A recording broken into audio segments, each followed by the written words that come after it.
And this is Point of View, the Three Guys episode of the week. I think we're gonna try to start doing this on Thursdays. I'm not even sure if this specific episode is gonna air on Thursday, but it's gonna be a Three Guys Thursday. That's gonna be the thing. But anyway, I am Pastor Josh Barnes, host of Point of View. This is Justin Barnes, co-host of Point of View, and now we have Jonathan Barnes, Point of View contributor. Did I say that right? Did it come out correctly? No, not Nope, quite. not even close. Not quite. This is why Jonathan comes on, because by the end of the recording session, we just Josh is on the struggle bus. we're done. We had some amazing episodes this week. We really did. Justin and I, and really most of it was me, but Justin helped out a little bit. But now we're just exhausted from doing amazing episodes. And so Jonathan's here to introduce our subject for today, which I am actually really disturbed. He sent me the video and I watched it and I'm just like, wow, I'm hurting in my own spirit over this video. Jonathan, tell us what we're going to talk about today. Yeah, so thanks, Josh, for the great introduction of it's me, the step down from the rest of the week. But yeah, so I'd seen these two different news stories kind of revolving around the same topic, and that's a couple of pastors that have gotten into the news for putting on drag, becoming drag queens, and in one instance going and actually running a church service in drag. In the other instance, just being on a very liberal HBO show called We're Here, and then kind of facing the consequences of that from the church. And it kind of, I said, yeah, we really need to talk about this. That's somewhere that these churches are moving that, is not a direction that I think we should be going, obviously. And I'd like to get a little bit more into that. Before we jump into it, what are the denominations of these pastors? Please tell me that none of them are Baptist. Well, no, they're not. We got the first one is Craig Duke. He was a pastor at Newburgh United Methodist Church in Newburgh, Indiana. They're actually both Midwestern churches, interestingly enough. The other one is out of Chicago. It's a Lutheran church, St. Luke's Lutheran Church of Logan Square in Chicago. So, yeah, you have one church that kind of responded at least somewhat decently over this whole thing, although how this guy even becomes the pastor is kind of questionable to me. And then you have another church that responded in a much less acceptable way, in my opinion. I'm gonna guess that was the Methodist Church, right? That responded in the good way or the bad way? The bad way. No, it's actually the Lutheran Church. Really? Because the Methodists, really? I know they're open, affirming, all that sort of garbage. But I thought the Lutherans were slightly better, but maybe not. Pretty much, if you're a liberal in America and you want a church that's going to be super liberal, then you're going to want to go to Lutheran or Methodist church, or some of the non-denominational churches are going to make you feel real good. But anyway, Jonathan, take us away. What are our stories for today? Okay, so both of these things happened back in December. We have a story that was written in December 7th. It's actually NBC News. The title of the article is "Pastor Loses His Job After Performing in Drag on HBO's We're Here." An Indiana pastor has been forced to leave his job after being criticized for performing in drag on the HBO show We're Here. According to the article, the show follows three drag queens, I guess, named Bob the Drag Queen, Eureka O'Hara, and Shangela Laquifa Wadley. Excellent names. As they travel to small towns, put on drag shows. In each town, they pick out a local community. They pick out local community members who they dub their drag daughters and teach them how to perform drag. So basically, you have these people kind of latching on to other people as they go, and you say, hey, perform this drag with me, and they do. And in this instance, they got a pastor, and this pastor's name is Craig Duke. What I find interesting is part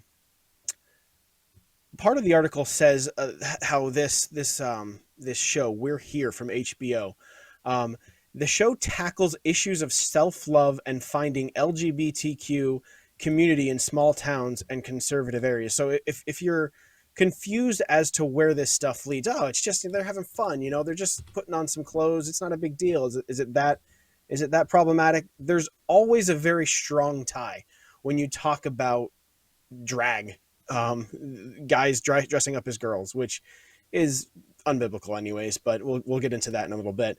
But there's always a strong tie to LGBTQ as a whole. And right away at the very beginning of the article, very first paragraph, it shows indeed they do this stuff. They go into these conservative areas, small towns where LGBTQ might not have very much backing, or these people might not feel like they're as accepted as in bigger towns and cities. And they find these people and they teach them how to be accepted. They try to help the LGBTQ in that area. So they're encouraging people in their sin, which is not a good thing.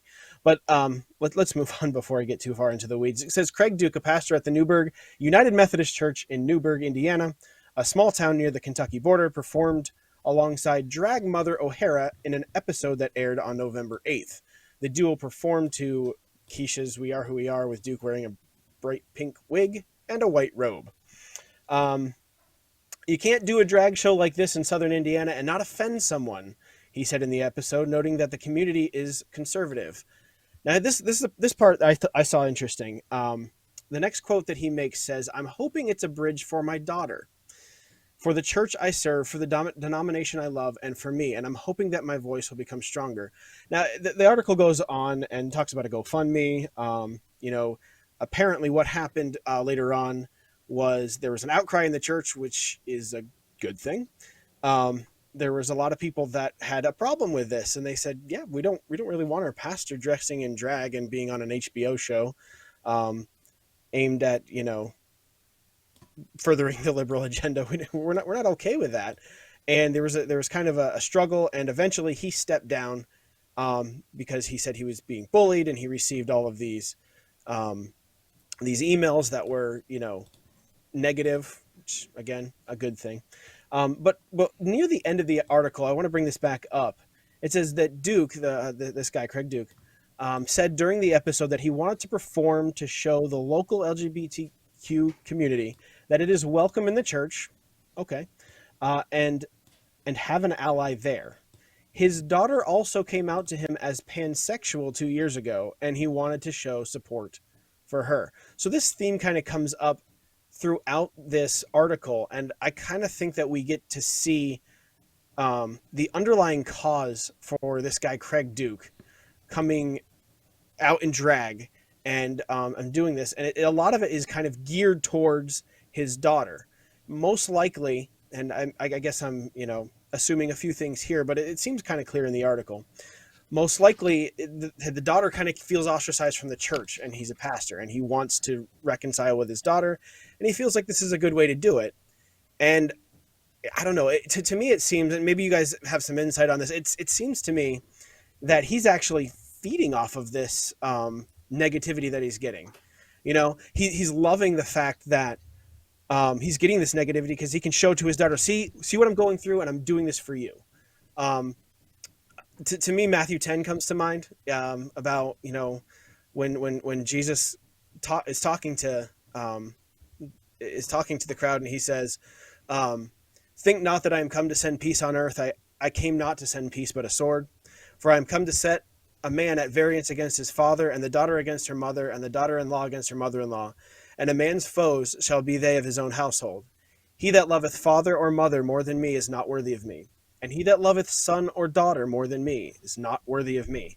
And he that taketh not his cross and followeth after me is not worthy of me." Can I ask a question? Go ahead. Yeah, does this guy identifies as trans himself, or he's doing this in order to promote the cause of trans individuals like his daughter? It doesn't look like he does identify as that. Like I said, the show comes in and finds somebody who's not already a drag queen, not already involved in the community so much, but somebody who's probably, kind of ripe to do that, and which he was, because he has this daughter, and he's probably trying to reconcile. This is the thing that bothers me, because he probably, or he seems to be thinking the way that a lot of people think, that if a lot of parents do, if my daughter identifies as this, then I have to love my daughter and affirm this thing. But the fact of the matter is that real love shows hatred towards things that hurt and damage the object of your love, right? If I love my wife, then I'm going to hate someone who breaks into the house and holds her at gunpoint, right? I mean, there are things that could hurt her that I'm going to hate.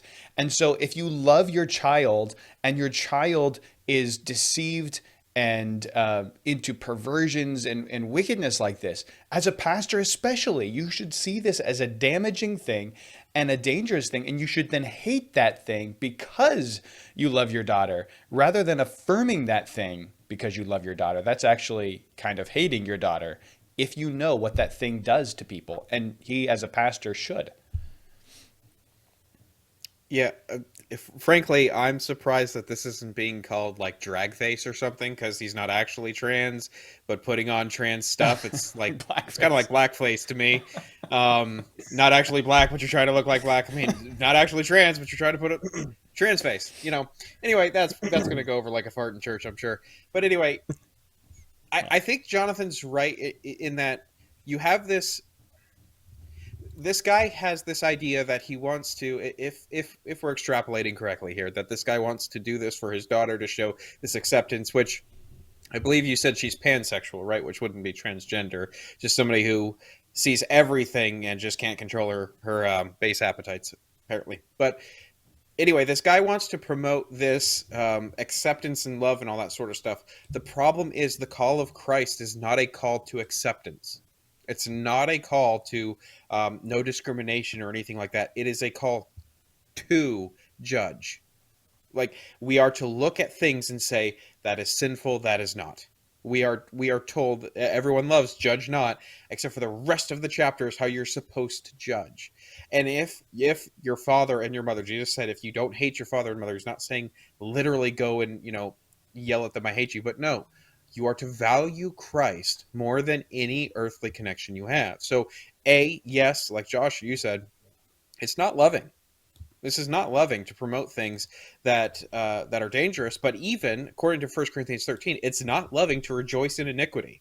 If God calls it sin, it is not love. Whatever you're doing, it is not love if you're rejoicing in what they're doing. And secondly, if your daughter does do something like that, which would be really unfortunate, frankly, I would feel bad for somebody whose daughter does that. But your love of Christ is to be first. That is the most important relationship you are to value. And that's why he didn't come to promote unity in this sense, to the forsaking of all of his standards. Christ came, in one sense, to bring his sword. There is going to be family divisions for people when people walk away from Christ. And our call as Christians is to say, I will go with him, though no one goes with me. And that's why I say I think where both of you guys took that one is insightful. Yeah, and Justin, Jonathan, I'm going to segue back into your next video here, because Justin said something about going over like a fart in church. This next video is slightly worse than a fart in church. Correct? Yes, but unfortunately, it goes over pretty well. So let me read the headline of the article, and then we'll cut into the clip. Newly ordained Lutheran pastor hosts drag Bible study class for children at woke Chicago church, and this is from Daily Mail. This is an article by James Gordon. Let's take a look at that real quick if we can. So with many other exhortations, John proclaimed the good news to the people. The gospel of the Lord. Praise to you, O Christ. You may be seated, and I'd like to invite any children or people who would like to see a picture book that I will be showing on the iPad here. Anyone who'd like a closer view of that, to come up and sit. Actually, set myself on fire. Come up and sit somewhere on the ground here. I have an awesome story to share with you today. I'm really excited to share it with you. I have a question first, though. Have any of you ever seen a drag queen? No? No? This is everybody's first time they're ever seeing a drag queen? Well, hello.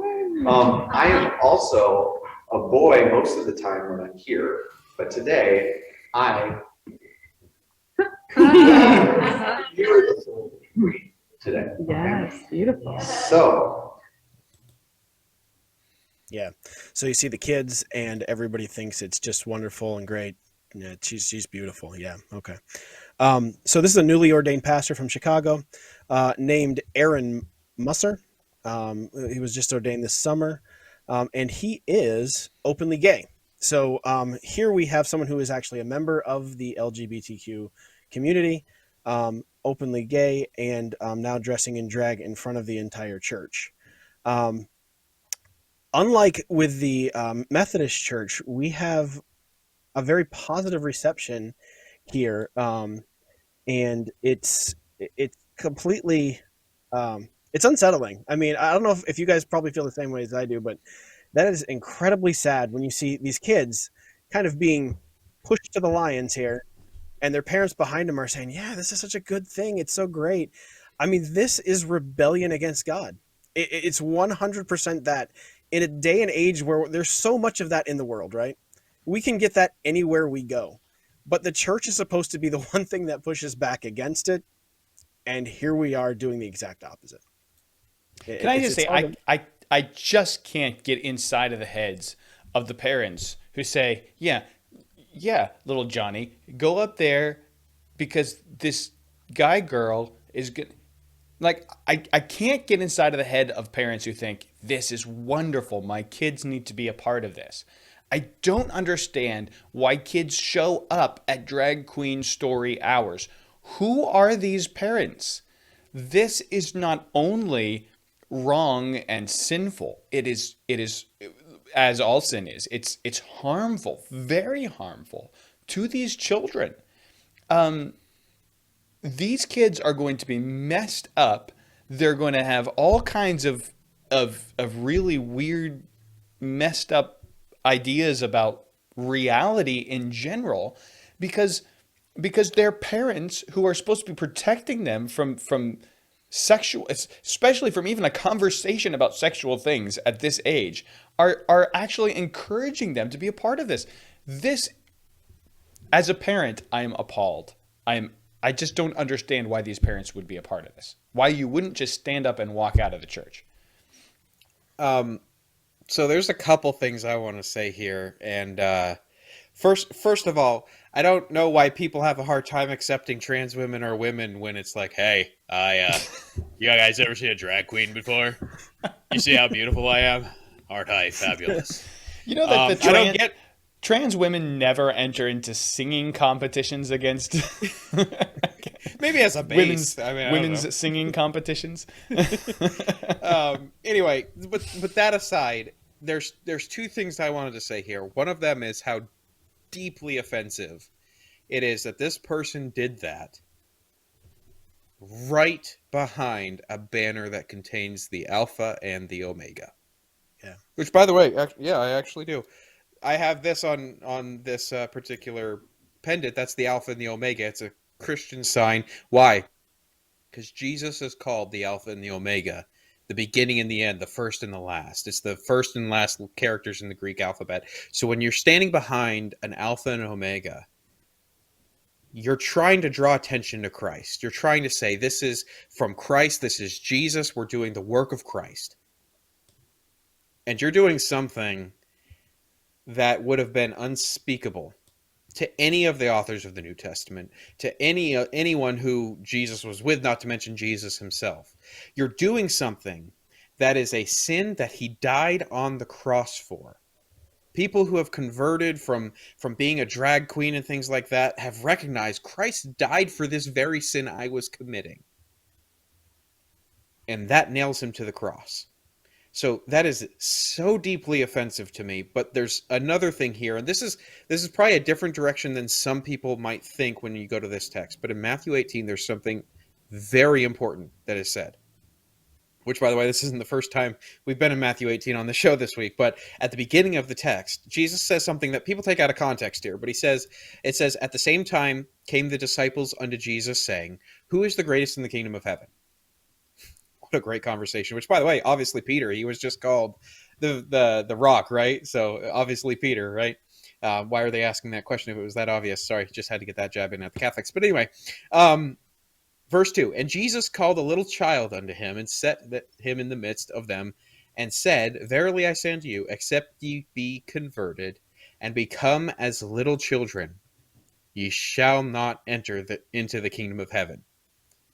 Whosoever therefore shall humble himself as this little child, the same is great in the kingdom of heaven. And whosoever shall receive one such little child in my name receiveth me. But whoso shall offend one of these little ones which believe in me, it were better for him that a millstone were hanged about his neck and that he were drowned in the depths of the sea. The way people generally take this could have been on our episode yesterday of misinterpreted texts. People usually say this, you can't go after the kids. That's true. And it is a terrible thing that the kids are involved here. It ought to make your blood boil that this is being done to children. But that's not what he's saying here. Jesus is saying Christians are the little children. We have to convert and become as little children. And he says, whosoever shall offend one of these little ones which believe in me. He just drew the contrast between a child and believers in Christ, how believers in Christ need to be like little children. So these little children, believers who believe in him, if you offend one of these ones, it's better for you that a millstone were hanged about your neck and you were drowned in the sea. Jesus says it's better that someone take a giant rock and tie it around your neck and throw you into the ocean than for you to cause Christians to go astray, to cause them to sin. That's what it means by offend. It doesn't mean hurt your feelings. It means to cause you to sin. This man is attempting to take believers in Christ. Now, I highly doubt there's a whole lot of regeneration going on in that church, but assume that there are people who are actual followers of Christ. This man is trying to take them and cause them to sin against God. Jesus has a very strong warning about that. He goes on and says, woe unto the world because of offenses, for it must need be the offenses come, but woe to that man by whom the offense cometh. The one who is causing these people to sin. It's not okay for a Christian to sin, but the one who causes it, there is a special judgment reserved for you. And Jesus goes on and says, if your hand or your foot or whatever is causing you to sin, cut it off, or take extreme measures to get away from temptation. But the point is, this person is trying to seduce the followers of Christ, and Jesus was extremely serious about that. And I think that is something we absolutely cannot let pass by in this discussion. Sir, repent. You are in for... If you turn to Christ, you will find him to be a perfect Savior. If you do not, you will bear this sin in hell and will taste the wrath of God for what you have done. Yeah, and he does say there too. He does say the least of these, my brethren, which is typified by the children. So like, if you're looking at the church and you think of the least of the members of the church, that would be the children. And in this case, it sounds like the rest of the church is pretty far gone. Like the only ones who seem innocent in this church are the children. And their parents and this dude who's dressing like a woman are